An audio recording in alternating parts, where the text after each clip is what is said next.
Hey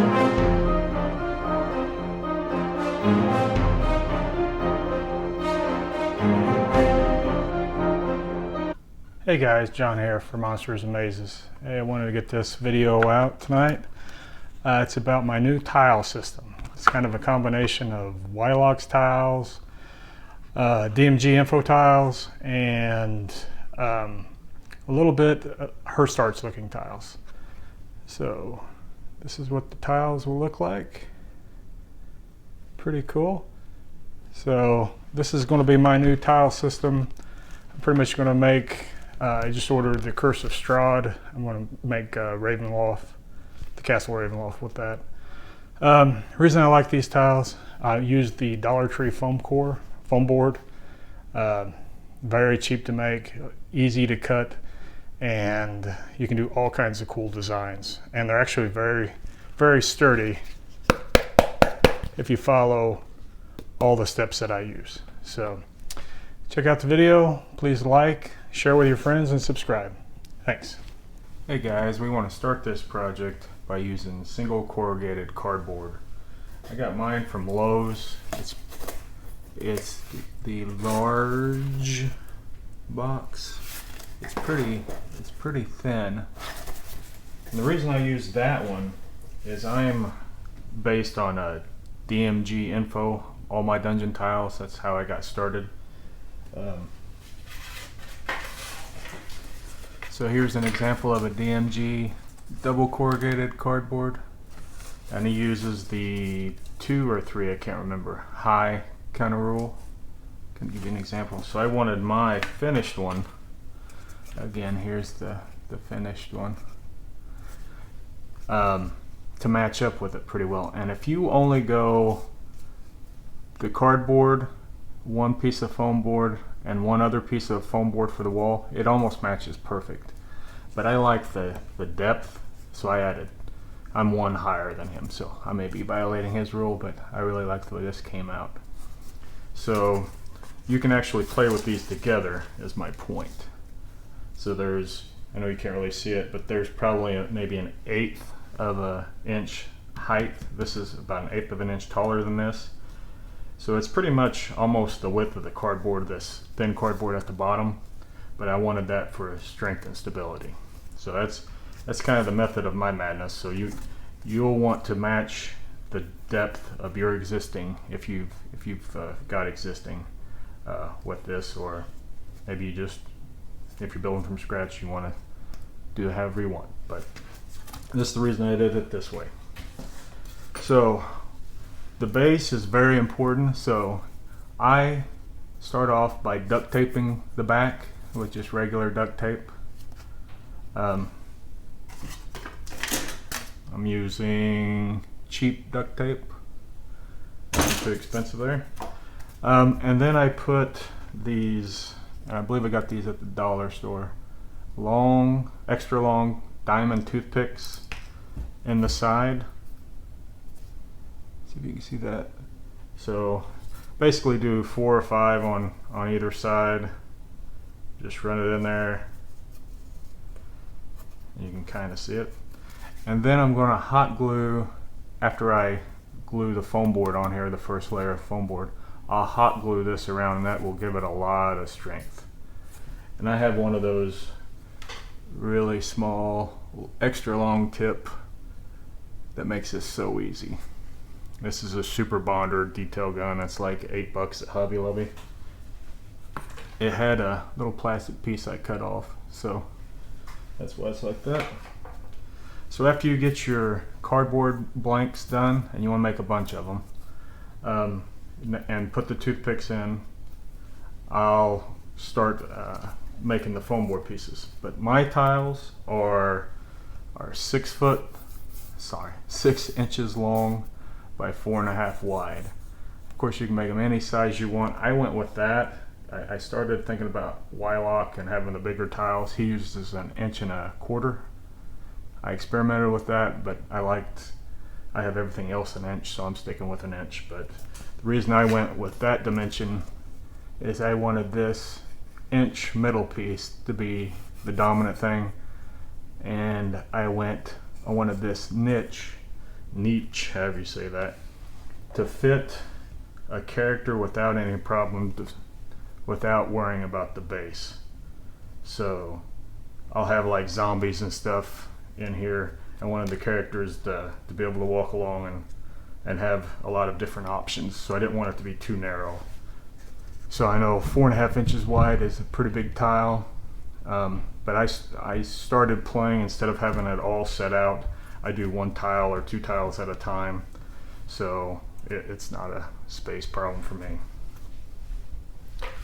So after you get your, I cut out, this is the dollar store foam core board. It's a $1 a piece. I've already taken the top layer of paper off. I left the bottom layer of paper on. You can see that just fits right over the top of that. But before you glue this on, you want to do any etching that you want to do, any design or anything. It just makes your life so much easier instead of trying to do it on that. That's not too much to do that, but if you wait much longer in the process. So here's one that I etched out already, and basically with this dollar foam core, the reason this is so nice to use is after it's finished, you get that almost Hirst Arts look, and it's very durable if you follow all the steps that I'm doing. So you get these nice engraves, and then you can add this nice detailing. Then on the side you can see the stone and brickwork. So I really like how this turns out. And the etching that I'm doing is I bought all these pendants from the Dollar Tree, and I've done some samples which you won't be able to see. So you can just like stamp those in, and you can have the reversed image. For instance, I did a dragon.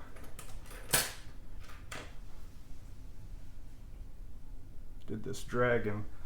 It had a little loop on it. I just cut the loop off because it was a pendant, and I pushed that into the foam core. And I used, this is a piece of pipe fitter, Schedule 40 pipe, as my ring. Stamp that down, then put this in, push that down.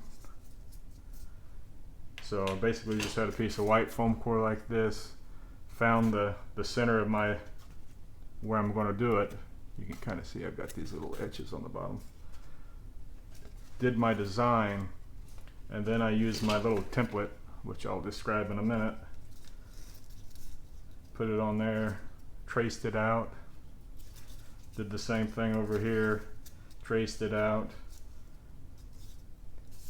fit my little design there, finished my little design there, and then I started just with the pencil where my marks were, using a straight edge ruler.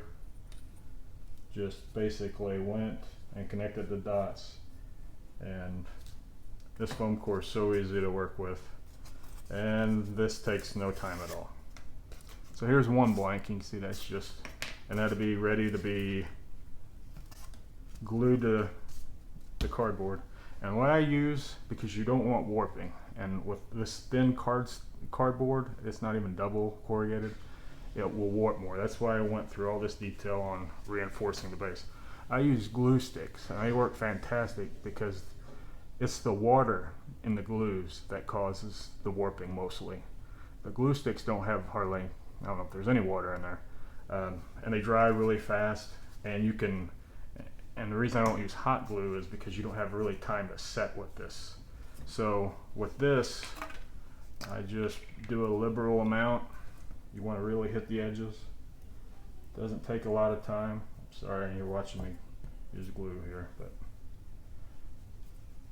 just get a nice, good dose.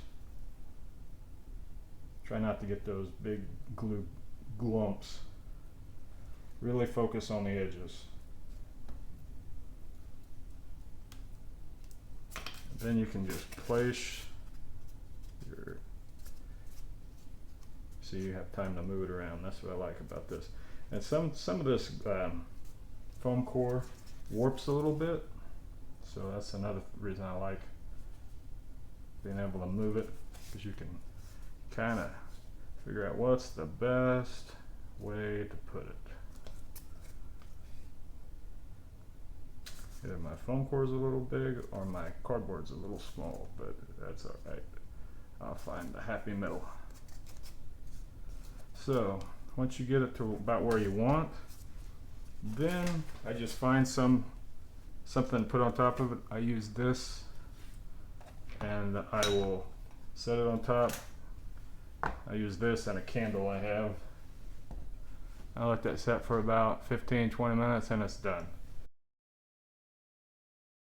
Alright, you're going to want to make a template to do these little sidewalls. These little sidewalls right here, because you're going to need 2 on each side. And you could even go 3 on each side and it wouldn't be that bad. It'd look pretty cool. I experimented with that, but 2's my happy medium. So basically, you can see it just fits that. I got some chipboard. This is like this is actually thinner than what you could get on like the back of a legal pad or whatever. I don't know where I got this. It's thicker than a cereal card. So basically it's just a 1-inch strip here, and then 1.5 inches in on each side I put an 1.25 inch washer. And again, the reason I went with 1.25 inches instead of just 1 inch is I wanted any base to be able to fit in there. I didn't want it to be snug or anything. So I just found the halfway points between here, found my 1.25 inch line right here on the edge, and then I just marked it out. So can you see that? And that's how you get this. I used this to make a lot of tiles already. So basically this is just this cutout. So I get these blanks, and it's literally, you just go put that down, and I use just a pencil, trace it out, and this is what I'm going to cut out. And you'll do that a lot. And you're going to glue them together on each side. And what I use is tacky glue. I don't know if PVA glue would work that well or not. It probably would, but I just use tacky glue. But before I glue them together, I do the etching, or the little design. So on the top piece, because there's 2 of them, here's ones that I already have glued. I take the paper off both sides, and this is where you got to be gentle because this is very weak right now. We'll add PVA and polyurethane to help strengthen it up, but I do all my etching first. It saves a lot of time. So take that off, and all I did with this is always start and just kind of outline this. So I'm kind of going for the halfway point here, and I'm just outlining this little turn. Then everything else gets based off of this. So then I'm like, okay, about that much. And I'm not drawing, I'm kind of flicking. So I'll do this one first.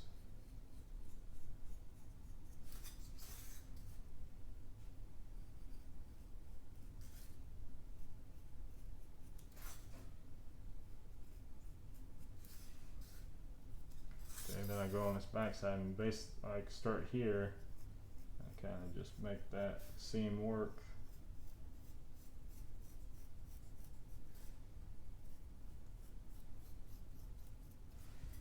And then I go back through and make it just a little deeper. You don't want it too deep. You don't want it to be cut in half because you'll lose a lot of strength. Remember, you don't have paper on the back side. So. And some of this will get filled in with PVA glue, so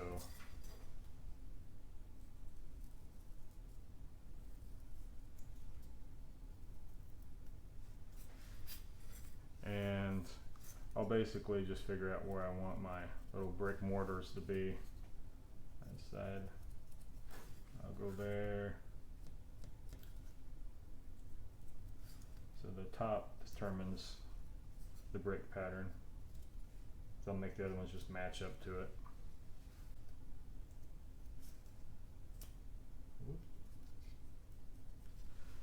Alright, another little secret after I do the etching is I use a rolled up piece of aluminum foil. No specific way, I'm just giving it texture. And you want to do this before you put PVA glue on it, because then it just, and I just do a little bit on the edges here. You'll do more after the PVA, but just to kind of give it that little bit. You can already see that's how fast that goes. So I'll take the card off of the next one. This is going to be my bottom piece. And I'll leave the paper on the very bottom because I'm going to glue that to the base that's over there drying right now. So I'll glue that with this tacky glue, line it all up.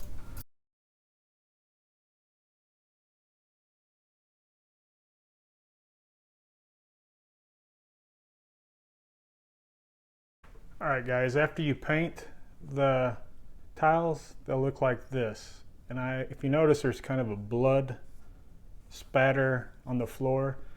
How I paint is I want my top to be a lot lighter, and then I use watered down black to rim it, kind of like DM Scotty for shadow. And then I want my bottom to be darker. So I use the red on the bottom just so when you're staring at it from a top angle, it's clear that this is lower than this. And how I paint is I painted the whole thing black. Any black will do. And then I used a medium gray. And this is just folk art medium gray. It's kind of blurry. I'll do a little picture for that. So I dry brushed that on, and then I dry brushed a lighter gray. I'm using apple barrel granite gray. And once that's done, that's pretty much the top, the top walls and the sides. Then I use a red, and I use this Tuscan red, I believe it is. Yeah, Tuscan red apple barrel. And I dab on the tiles. So I don't dry brush, I'm just kind of like splotching the blood print on. And then I'll take just a white, and I just use apple barrel white, to kind of highlight, to ring the edges, all the edges, and lightly go over some of the edges here just to give it contrast. See that? And I use just a bright green, this Citadel green for the inner ruins. I did that because you could say that that's grass, you could say that that's magic, just to kind of break it up. And that is it. And after everything's dry, I polyurethane it. That's it. It's a very simple process, and they're pretty sturdy. Please like and subscribe and share with your friends. Thanks.